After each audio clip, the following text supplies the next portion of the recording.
Ethiopia, Africa's ancient kingdom, has been shrouded in mystery since the beginning of recorded history. Ethiopia is located on a high mountainous plateau in northeastern Africa, a region remote from the rest of the world. In ancient times, Ethiopians were continuously at war with plundering bands of invaders, but their willingness to fight turned back all enemies. As a result, the peoples of Ethiopia, who are predominantly Aryan, are free and independent. They are proud of having the longest continuous history of any Christian nation in the world. The major religion is ancient Coptic, the oldest branch of the Christian Church. Although a constitutional monarchy divided into 12 provinces, each with its own governor, Ethiopia is essentially a feudal state. Most of the people still live in isolated villages ruled by tribal chiefs. These leaders and warriors are highly respected by their fellow villagers. The chiefs owe their allegiance to His Imperial Majesty Haile Selassie I, conquering lion of the tribe of Judah, elect of God, Emperor of Ethiopia. Haile Selassie is a prince of the world's oldest continuous line of royalty, and according to legend, is a direct descendant of King Solomon and the Queen of Sheba. The boundaries of modern Ethiopia and Eritrea closely match those of ancient Abyssinia. The country lies in the northeastern corner of Africa. On the northeast is the Red Sea. To the west is the Anglo-Egyptian Sudan. On the south are Kenya and Somalia, and on the east are French and British Somaliland. Ethiopia is a vast country, about 9 times the size of New York State. Most of its terrain consists of a high plateau, thousands of feet above sea level. This plateau is broken in many places by deep valleys and steep mountains. The fact that Ethiopia is primarily populated by a people of Caucasian ancestry makes it unique among other African nations. There are over 100 different tribes and races within the country. Although dark in complexion, most of the people are Caucasian and are descended from the ancient Hamites and Semites. Although Amharic is the official language, many dialects are spoken. The lack of a universal language is one reason for Ethiopia's slow development. The Amharas are Christians, members of the ancient Coptic Church. They live in Addis Ababa and other parts of the Central Plateau.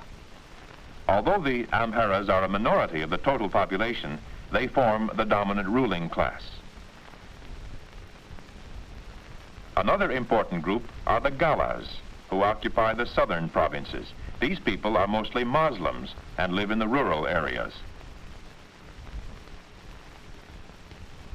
There are also many primitive tribes living in the more remote areas of Ethiopia. The Danakils are an example. These nomads live a harsh life, roaming from place to place in the semi-desert sections.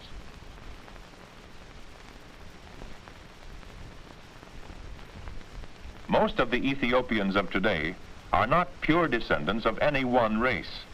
The facial features of both women and men are likely to reflect a varied combination of Caucasian, Negroid, Arabian, and Hebrew characteristics.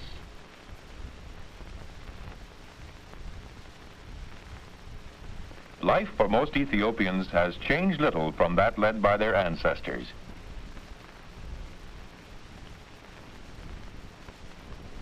Most of the people still live in small villages with no direct contact with the outside world. Village life centers around a few scattered huts. Large families live together in these small, primitive shelters.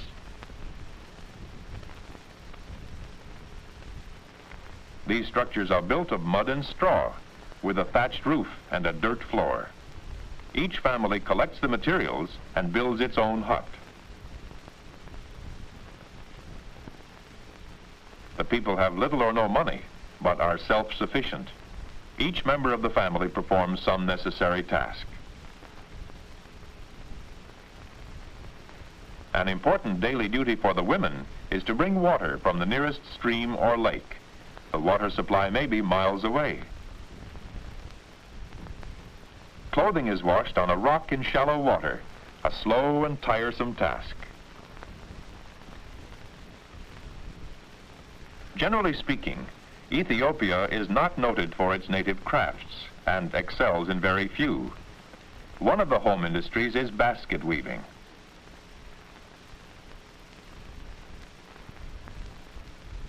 Another craft taught in the mission schools is embroidery and fine needlework.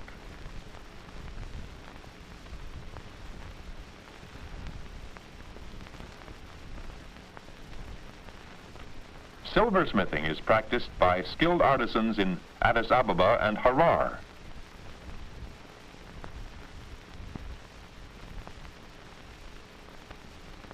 This ancient art is not taught in any school, but is a family heritage passed from father to son.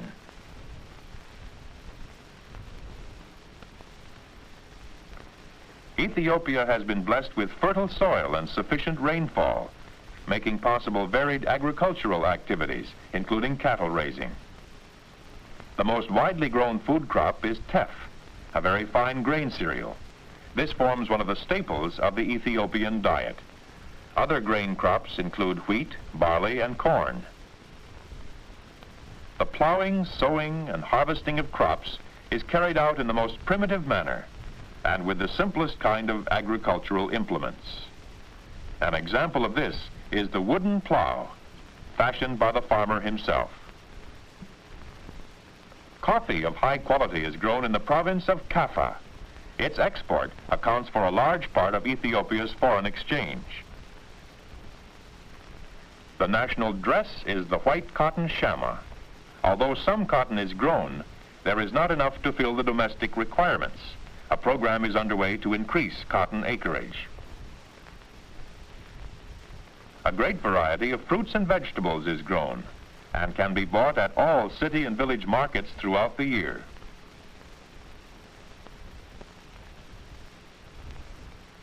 The raising and trading of livestock is very important to the country's economy. Skins and hides are among the chief exports.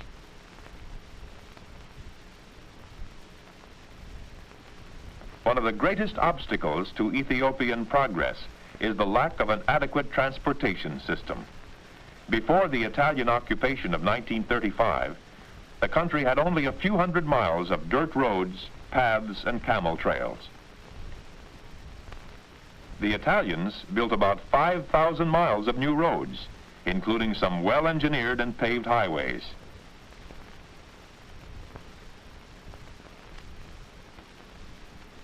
Most Ethiopians still transport their goods on their heads or on the backs of pack animals.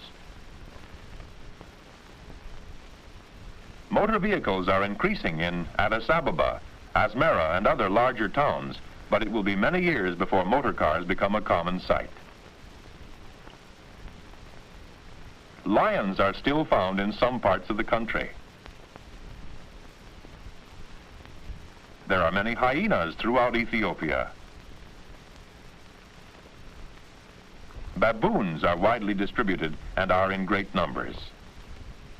In the lagoon-like reaches of the Blue Nile, there are large herds of hippopotami. The forests that line the river Juba along the Sudan frontier are a favorite haunt of the mighty elephant.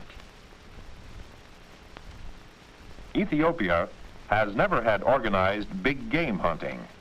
The government is keenly interested in protecting the wild creatures, and this vast country may prove to be one of the last sanctuaries for African wildlife. Although some Ethiopians have discarded traditional garments and adopted modern implements, they still reflect the primitive culture which exerts a profound influence on their behavior. Addis Ababa, the capital and chief city, is located on the central plateau at an altitude of over 8,000 feet. Western ideas and products first appear in Addis Ababa. In the business district, Western architecture predominates, but the streets are congested with people, burros, and carts.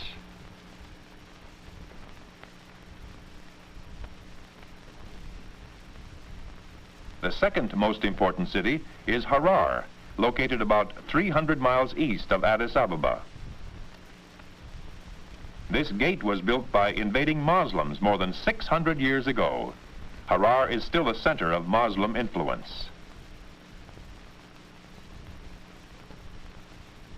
The city is very old and has accepted only a few of the modern innovations found in Addis Ababa. The population of the city is a mixture of many races, making Harar the melting pot of the nation. Ethiopia has been a Christian kingdom since the first half of the 4th century. There are over 15,000 Christian state churches in the country. 1/4 of the male population of the ruling class, the Amharas, are priests.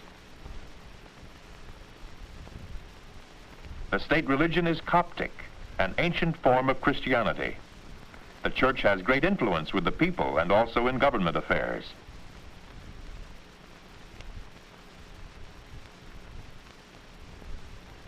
Public events, such as this celebration on the anniversary of Haile Selassie's return from exile, are usually of a religious nature.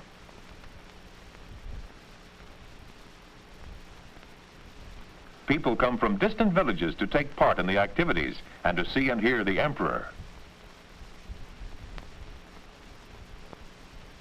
The army has always played a dominant role in Ethiopian life. Just as many young men are attracted into the priesthood of the Coptic Church, many others look forward to serving in the army.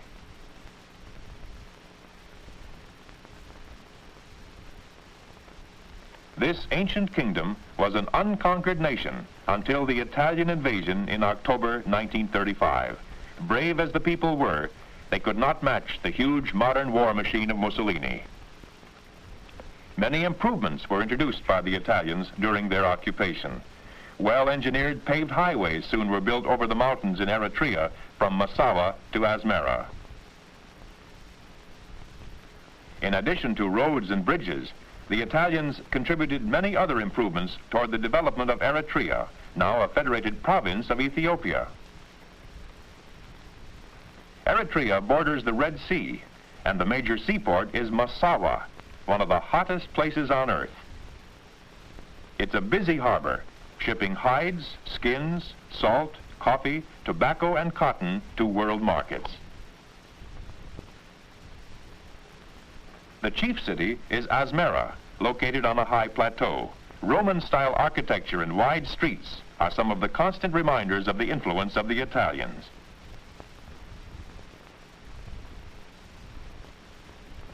Life within the palace of Haile Selassie is in sharp contrast to the simple, humble existence of most Ethiopians.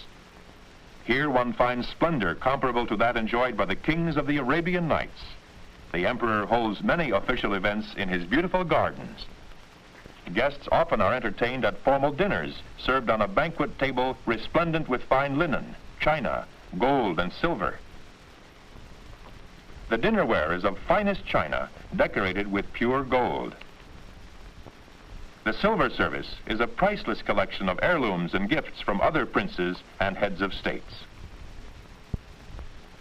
Although Haile Selassie shares his authority with a council of ministers, in reality, the 20 million people of Ethiopia are still ruled by their benevolent emperor.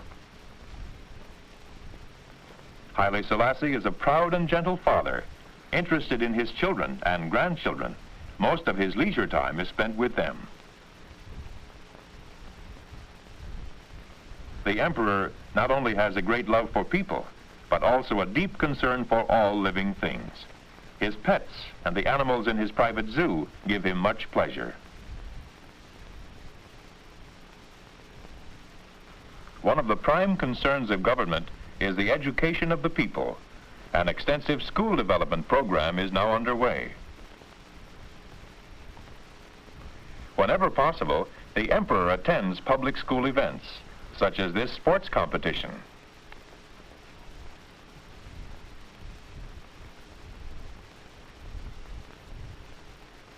He takes a great interest in the younger generation, knowing that their education and training as Ethiopia's future leaders is essential.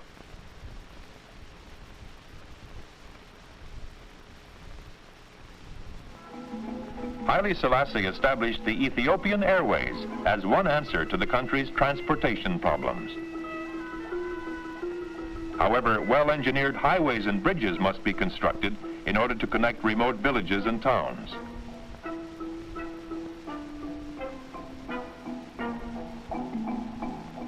This new bridge, spanning the Blue Nile, is being opened with much ceremony.